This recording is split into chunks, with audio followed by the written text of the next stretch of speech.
தென்றலே மெல்ல பேசு சீரியல்ல இனிய எபிசோட்ல இப்ப இளமதிய எப்படியோ பிளான் பண்ணி தூக்கி லாக்கப்ல போட்டுறாப்ல இந்த ரிஷி. நம்ம இளமதி கதறி பார்க்குறாங்க, கெஞ்சி பார்க்குறாங்க. எதுவுமே முடியவே இல்ல. கொஞ்ச நேரத்துல ரிஷியோட அம்மா இளமதிக்கு ஃபோன் பண்றாங்க. இளமதியோட மொபைல தான் புடுங்கி வச்சிருக்காங்க இல்லையா? நல்ல வேளை அது வந்து பார்த்தீங்கன்னா, அந்த கான்ஸ்டபிள் கையில தான் இருக்கு. ஸோ அவரு தான் கொஞ்சம் நல்லவராச்சே. ஃபோன் வந்த உடனே அட்டெண்ட் பண்ணி ரிஷியோட அம்மாகிட்ட விஷயம் எல்லாத்தையுமே சொல்லிடுறாப்ல. "எப்படியாச்சும் அந்த பொண்ண காப்பாத்திருமா" அப்படின்னு இன்ஃபார்ம் பண்ணிடுறாங்க ரிஷிக்கே தெரியாம. உடனே ரிஷியோட அம்மா பரமன பார்க்கறதுக்காக வீட்டுக்கு போயிட்டு, பரமன்கிட்ட எல்லா விஷயத்தையுமே சொல்லிடுறாங்க. ஸோ நான் தான் இவன் திருந்திட்டான்னு நெனச்சு அவன் குடுத்த அட்ரஸுக்கு இளமதிய அனுப்பி வச்சேன். அவன் இப்படி பண்ணுவான்னு எனக்கு தெரியவே தெரியாது அப்படின்னு சொன்ன உடனே, நம்ம இளமதிக்கு நம்ம பரமனுக்கு பயங்கரமா கோவம் வந்து நேரா போலீஸ் ஸ்டேஷன் தான் போறாப்ல. போலீஸ் ஸ்டேஷன் போயி இளமதிய வெளிய விட சொல்லி பிரச்சனை பண்ணி பார்க்குறாப்ல. இந்த ரிஷி தான் வெளிய விட்டுருவாரா என்ன?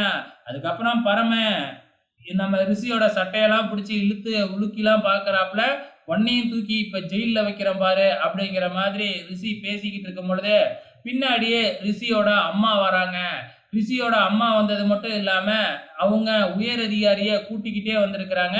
கூட்டிக்கிட்டு வந்து, "இவன் தான் மேடம் என் மூலியமா தான் இளமதிய இப்படி ஒரு சிக்கல்ல மாட்டி விட்டுருக்கான்.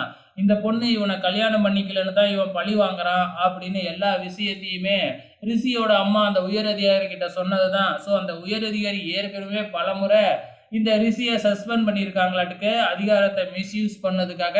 "இன்னும் நீ திருந்தவே இல்லையா? ஒழுங்க மரியாதையா அந்த பொண்ண வெளியில விடு" அப்படின்ன உடனே, வேற வழியே இல்லாம ரிஷி இப்ப இளமதிய ரிலீஸ் பண்ண வேண்டியது இருக்கு.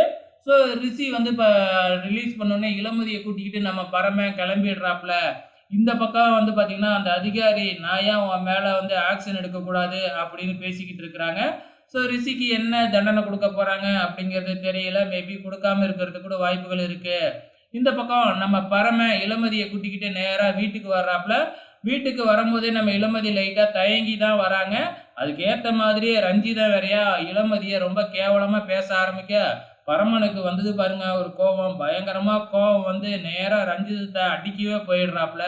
"இதுக்கப்புறம் யாராச்சும் இளமதிய பத்தி தப்பா பேசுனீங்கன்னா நடக்கிறதே வேற" அப்படின்னு சொல்லி நம்ம ரஞ்சிதத்த பார்த்து மிரட்டுற மாதிரி, கலாவுக்கும் ஒரு இன்ஃபர்மேஷன் குடுத்த மாதிரி நம்ம பரமன் சொல்லிட்டு, இளமதிய உள்ளார போக சொல்லிடுறாப்ல.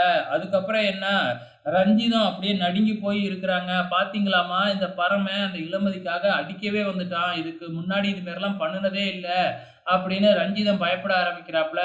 நாமளே இளமதிய இந்த வீட்ட விட்டு வெளியில அனுப்பணும்னு பிளான போட்டு, இன்னும் பரமனையும் இளமதியும் நெருங்க வச்சுட்டோமே அப்படின்னு டென்ஷனா இருக்கிறாங்க. அதுக்கப்புறம் என்ன, நம்ம இளமதி உள்ளார போயிட்டு பயங்கரமா நடந்ததெல்லாம் நினைச்சு சந்தோஷப்பட்டுக்கிட்டு இருக்கிறாங்க. பரமன் நமக்காக இந்த அளவுக்கு சப்போர்ட் பண்ணியிருக்கானே அப்படின்னு சொல்லிட்டு. கடைசியா இந்த கலா நேரா ரிஷிக்கு ஃபோன் பண்ணி, எப்படி இந்த பிளான் சொதப்புச்சு அப்படின்னு கேட்டுக்கிட்டு இருக்கிறாங்க. ஸோ ரிஷியும் வந்து பார்த்தீங்கன்னா, அந்த பரமன் தான் கடைசி நேரத்தில எங்க அம்மாவ அழைச்சுக்கிட்டு வந்து இளமதிய காப்பாத்தி விட்டுட்டான் அப்படின்னு சொல்லிக்கிட்டு இருக்கிறாங்க. ஸோ இத இளமதி கேட்டர்றாங்க. "ஓ! இதுக்கு கலாவும் உடந்தையா?" அப்படிங்கிற மாதிரி இப்ப இளமதிக்கு தெரிய வருது. ஸோ இதுக்கப்புறம் இன்னும் என்னலாம் நடக்க போகுது அப்படிங்கிறத பொறுத்திருந்து பார்க்கலாம்.